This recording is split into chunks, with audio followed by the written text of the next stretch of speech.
we have started the topic of lipids. We have already discussed about the basics and the importance classification of lipids. Today we are going to study about the essential fatty acids. अब ये essential किस लिहाज से हैं अभी हम इसको देखते हैं. So essential fatty acids are a part and parcel of our diet. और इनको लेना बहुत ज़रूरी है. ये सारे के सारे फैटी एसिड्स में नहीं आते. चंद एक फैटी एसिड्स हैं जिनको हम इस कैटेगरी में इंक्लूड करते हैं और इसकी वजह हम अभी देखते हैं. सो फर्स्ट ऑफ ऑल हम डिस्कस कर लेते हैं कि कौन से फैटी एसिड्स एसेंशियल हैं. अब यहाँ मैं कुछ नाम लिख रही हूँ. First is the linoleic acid. Second is alpha linolenic. ये इसको कंफ्यूज नहीं करना, ये अल्फा वाला लिनोलेनिक है और फर्स्ट बगैर अल्फा के लिनोलिक एसिड है. And third is the arachidonic acid. अब अगर हम बात करें so these two are the essential only. ये तीनों इसेंशियल नहीं है. And this last one this is the semi essential, यानी कि ये इसेंशियल हो जाता है कुछ कंडीशंस में, लेकिन अगर हम रूटीनली बात करें तो ये टू है सिर्फ इसेंशियल वंस. और द लास्ट है अराकिडोनिक एसिड, ये सेमी इसेंशियल है. ये इसेंशियल फैटी एसिड्स के लिहाज से तो इसकी ये क्लासिफिकेशन है. ये अराकिडोनिक एसिड वैसे बहुत इंपॉर्टेंट है बिकॉज आगे प्रोस्टाग्लैंडिन्स वगैरह और मुख्तलिफ लिपिड्स की आगे डेरिवेशन हमने अराकिडोनिक एसिड से ही करनी है. तो आपने याद रखना है कि वहाँ जब हम पढ़ेंगे सारा कुछ तो आपने उससे पहले ये भी याद रखना है कि इसकी इंपॉर्टेंस भी ये भी है कि ये सेमी इसेंशियल फैटी एसिड है. अब अगर हम इंपॉर्टेंस की बात करें कि ये इसेंशियल फैटी एसिड्स की क्या इंपॉर्टेंस है. So these fatty acids build the cell membrane. Cell membrane के इसेंशियल कंपोनेंट्स में जब हम सेल मेम्ब्रेन की बात करेंगे तो वहाँ जो से लिपिड्स हैं वो हैं इसेंशियल फैटी एसिड्स. खास तौर पे ये अराकिडोनिक acid. essential fatty acid build the fatty acid नहीं, they build the cell membrane. Second is the hardening effect of they prevent the hardening effect of cholesterol, यानी कि in other words they prevent the chronic heart disease, क्योंकि उसमें सारा role होता है cholesterol का. सो उसको ये प्रिवेंट करते हैं. So this is the importance of fatty acids. अब एक क्लासिफिकेशन होती है ओमेगा फैटी एसिड्स के लिहाज से, आपने सुना होगा.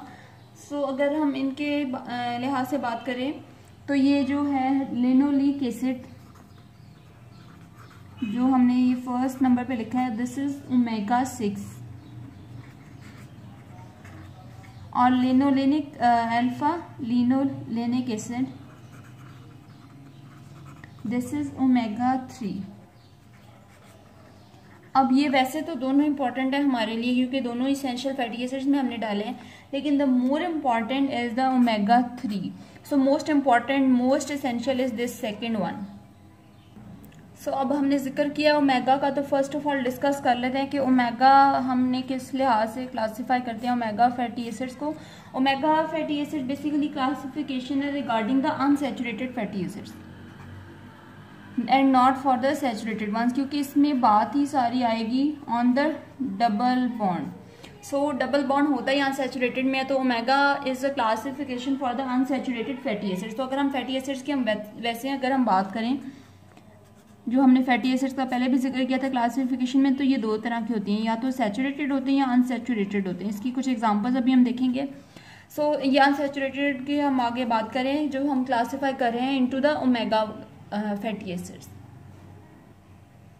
इसमें अब हमने जो कार्बन नंबर काउंट करना है, the method of counting basically involve होता है जब हम वैसे भी क्लासीफाई करते हैं फैटी एसिड्स को. तो हम इसमें स्टार्ट करते हैं from the CH3 group side. So the type of fatty acid is given by the number of first carbon atom with the CH3 group showing the double bond, यानी कि CH3 group की presence और साथ में double bond, यानी कि हम carbon count कर रहे हैं जो फर्स्ट वाला आता है जिसके ऊपर डबल बॉन्ड है और CH3 ग्रुप है, तो वो जो सा उस कार्बन का नंबर है हम वो वाला ओमेगा नंबर असाइन कर देंगे उस फैटी एसिड को. ओमेगा को हम अब देख लेते हैं. हम यहाँ स्ट्रक्चर ड्रॉ करते हैं अराकिडोनिक एसिड का. ये अराकिडोनिक एसिड भी ओमेगा 6 फैटी एसिड है, ये first and the last one, ये दोनों ओमेगा 6 है और ये ओमेगा 3 है। तो अब हम एराकिडोनिक एसिड के स्ट्रक्चर को देख लेते हैं। इस तरह से इसका कुछ स्ट्रक्चर है, ये सिर्फ समझाने के लिए। स्ट्रक्चर जब हम लिपिड्स के डिस्कस करते हैं, हमने जैसे कार्बोहाइड्रेट्स में देखा मुख्तलिफ तरीके होते हैं स्ट्रक्चर्स बनाने के, तो इसका ये स्ट्रक्चर है यहाँ इस तरह से, ये 4 टाइम्स इस तरह से है। और अगेन जैसे स्टार्ट में ये मैंने ड्रॉ किया, सो यहाँ पे होता है COOH ग्रुप। यहाँ से हम अभी हम काउंटिंग इसमें करेंगे, फिर आप देखेंगे यहाँ पे सब में डबल बॉन्ड है, ये ज़रा एक्स्ट्रा ड्रॉ हो गया। So here is the CH3 group. ये होता है कि एक तरफ COOH ग्रुप है और दूसरे एंड पे CH3 ग्रुप है। अब अगर हम काउंटिंग करें तो यहाँ पे फर्स्ट डबल बॉन्ड कहाँ पे आ रहा है? So this is 1 2 3 4 5 and 6। सो अब हमने काउंट करना है इसको, तो हम ये वाला 6 इंक्लूड कर रहे हैं for the omega acid, omega 6 acid. यहाँ हमने अभी क्या देखा कि ये है COOH साइड। अब हम यहाँ पे देख रहे हैं, तो this is the first carbon, this is the second carbon. अब इसके लिहाज से मैं इसको ओमेगा 6 फिर नहीं कह सकती, क्योंकि हमने अभी जिक्र किया कि ये हमने CH3 साइड से हमने स्टार्ट करना है। सो ये आपने कंफ्यूज नहीं होना, ये COOH साइड थी, इसके लिहाज से तो ये 5th कार्बन पहले अपीयर हो रहा है। अगर हम इस वाले कार्बन की बात करें जो हमने कहा कि CH3 के लिहाज से डिस्कस करना है, तो 1 2 3 4 5 एंड 6। सो डबल बॉन्ड है इधर, so this 6 will be considered and not this 1। ये मैंने आपको पहले इसीलिए बताया था बिकॉज ये 6 भी इन्वॉल्व तो है डबल बॉन्ड में, बिकॉज इन दोनों के दरमियान में है। लेकिन जब फर्स्ट वाला आता है यहाँ पे 5 है, और हमने जब शर्त लेनी है CH3 की, तो उसमें हम फिर ये COOH की बात नहीं करेंगे, यहाँ से काउंटिंग नहीं करेंगे। ये वाला मेथड रॉन्ग है। आपने याद रखना है कि हमने ये वाली सारी चीज कंसिडर करनी है ओमेगा क्लासिफिकेशन के लिए। So according to this is the arachidonic acid, that is omega 6 acid. So अब हम बात कर लेते हैं ओमेगा 3 की, जिसको हमने कहा कि this is the more important. So अब इसकी क्या इम्पोर्टेंस है? फर्स्ट ऑफ ऑल अगर हम बात करें तो लाइपोप्रोटीन्स LDL और HDL में, तो HDL has high content of omega 3, so this reduces the cholesterol deposition. वो सेम बात है, एथेरोस्क्लेरोसिस को प्रिवेंट करेगा। The second point is it, अच्छा ये इस तरह इतने ज्यादा पॉइंट्स इसके नहीं बनते। तो फर्स्ट ये है कि HDL में होता है, फिर सेकंड ये प्रिवेंट करता है कोलेस्ट्रॉल को, इसकी वजह से इन अदर वर्ड्स ये प्रिवेंट करता है CHT क्रॉनिक हार्ट डिजीजेस को। तो आप इसको बेशक एक पॉइंट में लिख लें।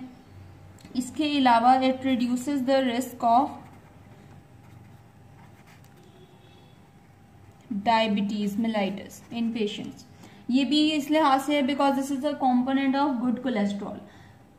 सो इसके अलावा अगर हम कुछ और इफेक्ट्स इसके देखें, so this has a beneficial effect on the brain development. It reduces the risk of cancer by reducing the inflammation, and it also reduces the chances of Alzheimer disease. So कितने diseases जो हैं इसकी वजह से prevent हो रहे हैं। So this was about the omega fatty acids as well as the essential fatty acids. So keep watching and subscribe.